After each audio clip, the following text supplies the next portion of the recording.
Olá, sou Amanda Medeiros Francisco E eu sou Camila Cel. e estamos aqui para apresentar a vocês um pouquinho de um dos lugares mais fascinantes de Florianópolis, o Palácio Cruz de Souza. Somos pesquisadoras voluntárias do projeto de iniciação científica chamado Acervos e Arquivos, um estudo sobre obras artísticas, escultóricas, objetos e elementos decorativos pertencentes ao acervo do Museu Histórico de Santa Catarina, Palácio Cruz de Souza, orientado pela professora Ana Lúcia Beck. A nossa missão é introduzir você, espectador, a um universo simbólico capaz de levá-lo a uma viagem no tempo, a partir do conjunto decorativo presente no primeiro andar do palácio, localizado nas laterais da escadaria de mármore. Este conjunto foi escolhido como nosso objeto de pesquisa por causa de suas muitas singularidades inquietantes. A decoração que apresentaremos a vocês é toda esculpida em estuque. O estuque é uma massa formada por gesso, água e cal, utilizada desde a antiguidade para modelar esculturas e decorar paredes, tetos e exteriores. Depois de se criar a forma do estuque, ela é pintada. Assim, a decoração que vemos hoje em dia apresenta uma combinação na qual predominam os tons turquesa, verde escuro, ocre e laranja.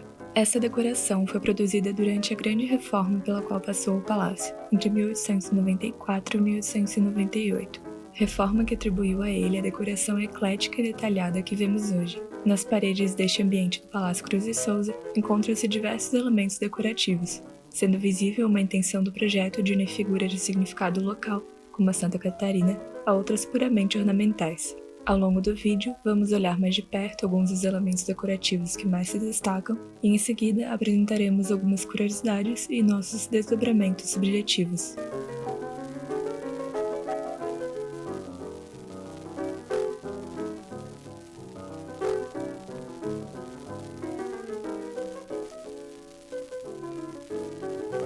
Uma das figuras mais evidentes neste conjunto decorativo é uma mulher esculpida logo acima das portas laterais, num ponto central da composição. Ela parece caminhar ou sair das águas, provavelmente do mar, com um vestido branco e cabelos longos esvoaçantes. Ainda que ela seja visualmente semelhante a algumas representações de Iemanjá, segundo a tradição oral, estamos diante de uma representação de Santa Catarina, a santa que dá nome ao nosso estado e a ilha onde se situa a cidade de Florianópolis.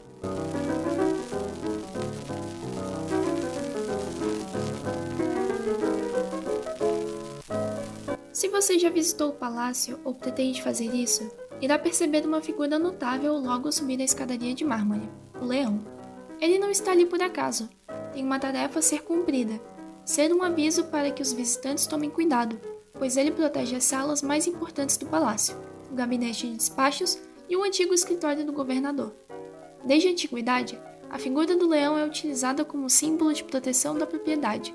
Por isso, a sua presença é comum na entrada de diversas construções históricas. Neste caso, ainda que o leão tenha traços um tanto humanos, não se deixe enganar. Aqueles que ousarem interferir na ordem da casa irão defrontar-se com seu poderoso rugido.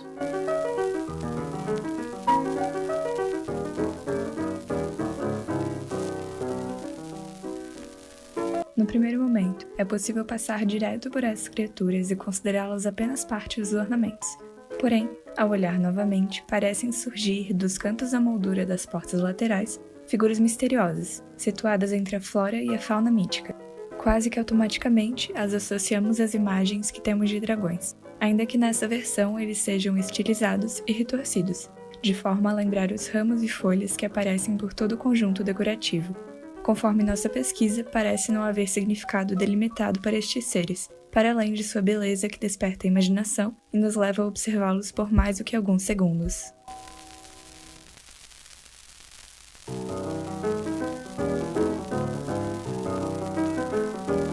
No lado oposto ao leão, acima de um vitral, encontra-se uma tímida faixa azul ornamentada por ramos verdes. Se observar com atenção, é possível identificar a data de 1898 gravada nela. Este é o exato ano em que a grande reforma foi concluída, o que não é mera coincidência. O motivo de sua presença é justamente preservar a memória do ano em que grandes mudanças aconteceram no palácio, indicando o início de uma nova era e o encerramento de outra.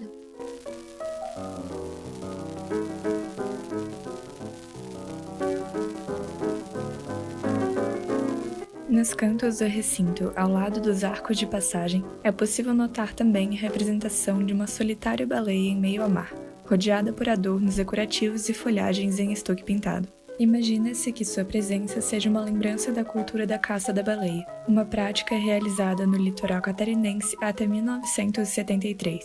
Essa atividade tornou-se um triunfo para a economia local, permitindo um amplo desenvolvimento do estado. Infelizmente, ao contrário das baleias vivas, as que estão representadas no palácio não podem entoar seus cantos, tornando-se apenas um sussurro da memória.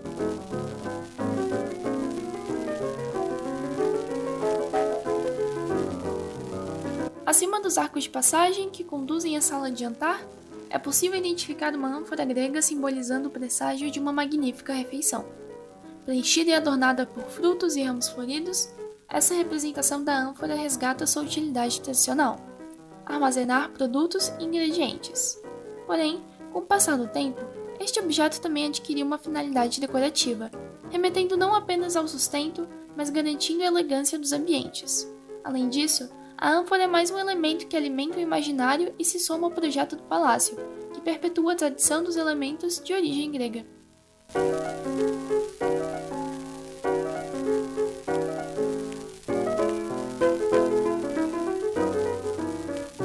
Se você já visitou o Palácio Cruz e Souza ou outros edifícios históricos como este, provavelmente já viu alguma variação dessas plantas em decorações. Presente em todo tipo de superfície e nos mais diversos estilos, o acanto é uma planta que tem sido utilizada na decoração e na arquitetura desde a Grécia Antiga.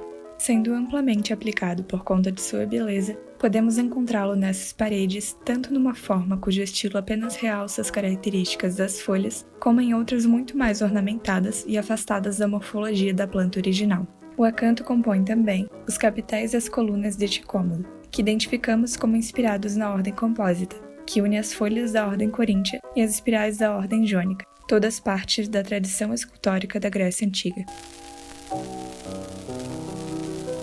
Uma coisa relativamente fácil de se notar, porém não menos interessante, é o fato de que toda a composição do conjunto decorativo está espelhada. Os elementos foram esculpidos de forma idêntica a partir de um ponto central, localizado à frente e atrás de quem chega ao final da escadaria, sendo marcado de um lado pelo leão e de outro pela faixa exibindo o ano de conclusão da reforma. Essa característica demonstra a preocupação com as ideias de simetria e harmonia, que vemos por toda a decoração do palácio, símbolo de elegância que se acreditava necessária a um edifício de importância. Um aspecto curioso sobre as paredes de mármore do palácio é que elas não são feitas de mármore verdadeiro, mas são uma pintura imitativa. O único mármore que existe na arquitetura do palácio é o que foi utilizado nos degraus da escadaria do térreo ao primeiro andar. As paredes, entretanto, apresentam superfície similar ao estilo de incrustação que caracteriza a arquitetura romana, compondo a imitação do mármore a partir de pinturas sobre gesso. Acredita-se que, por conta do tamanho do ambiente, a decisão de utilizar a incrustação na decoração se deve à praticidade e economia de recursos. Além disso, empregar esse estilo demonstra ainda mais a afinidade do palácio com o ecletismo vigente em fins do século XIX, que, nesse caso, recupera a arte e a arquitetura grega e romana, harmonizando elementos que lhes são originais.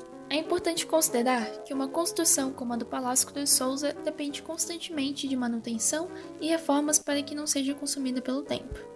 Em função disso, o palácio passou por muitas transformações ao longo de sua história, como as diversas repinturas de suas paredes que resultaram no acúmulo de camadas de tinta. Segundo a tradição oral, sabe-se que sob uma dessas camadas encontram-se preservados resquícios de uma camada de tinta reminiscentes de uma ocasião, quando todas as paredes internas do palácio foram pintadas de branco, concedendo ao palácio um aspecto decorativo inteiramente diferente do que conhecemos hoje.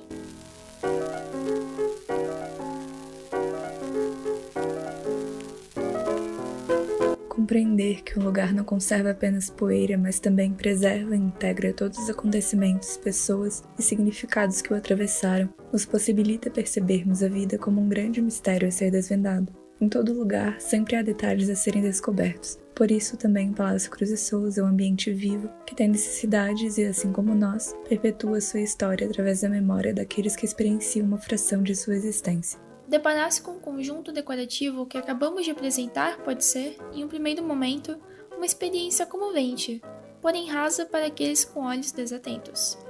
Assim como qualquer habilidade a ser desenvolvida, perceber o entorno à nossa volta é uma capacidade a ser praticada.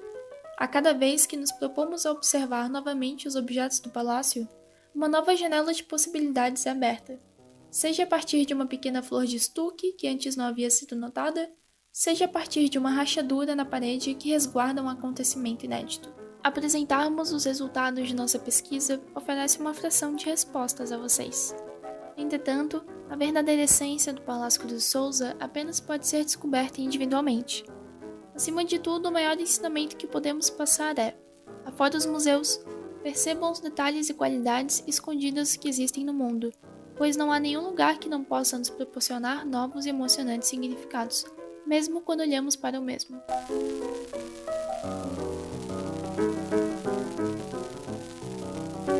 Novas perspectivas, visitas ao palácio, muitos escritos e mancha de tinta. Para além de um projeto de iniciação científica, nos tornamos pesquisadoras do mundo, movidas pelo desejo de conhecer os lugares e as histórias que nos cercam. Nosso maior objetivo não é a pesquisa em si, mas sim inspirar as pessoas a adotarem o mesmo olhar de encanto e interesse pelos mistérios e significados que carrega tudo aquilo que vemos em nosso dia a dia. Sendo assim, é uma honra compartilhar um pouco da nossa pesquisa com você. Esperamos que tenhamos cativado você, espectador, a conhecer ou revisitar o Palácio Cruz de Souza, e assim como nós, a valorizar e buscar compreender os espaços que o compõem. Muito obrigada.